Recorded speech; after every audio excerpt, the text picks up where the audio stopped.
João 15, versículo 7. Como eu já briguei com Deus por causa desse versículo. Vocês não fazem ideia. Quantas vezes eu questionei Deus e eu coloquei Deus contra a parede, como se eu pudesse fazer isso, né?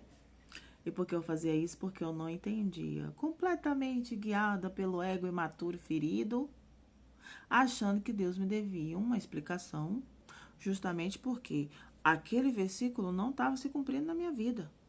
O que o versículo diz? O seguinte: se permanecerem em mim e as minhas palavras permanecerem em vocês, pedirão o que quiseres, e lhes será concedido, ou lhes será dado. Aí eu lia isso e pensava assim: ah, que legal, então é só pedir com fé que Deus faz, né? O versículo não é sobre isso, gente, não é sobre fé isolada, até porque viver pela fé não é nada disso que ensinam por aí. E eu só aprendi o que de fato é viver pela fé esses dias, né?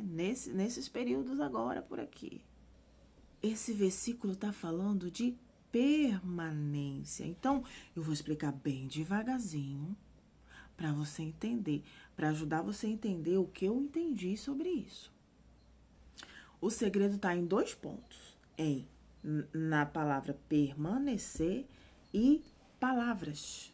Permanecer em mim, que o versículo fala, significa estar espiritualmente unido com Cristo.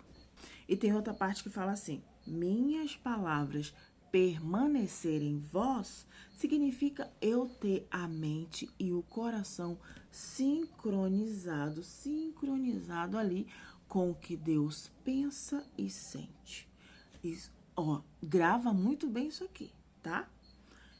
Em termos espirituais, isso significa alinhamento. Por quê? Porque o reino dividido, ele mesmo se destrói. Então, quando a mente do homem está em desacordo com a mente de Cristo, a gente tá quebrado, né?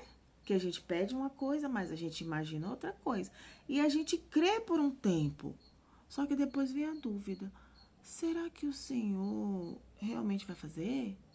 Ah, Deus, é que eu confio, mas sei lá, eu tô ansiosa, eu tô com medo. E depois, estudando profundamente, inclusive estudando neurociência, foi que eu entendi que o nosso cérebro, ele não responde àquilo que a gente fala. Ele responde àquilo que a gente realmente acredita.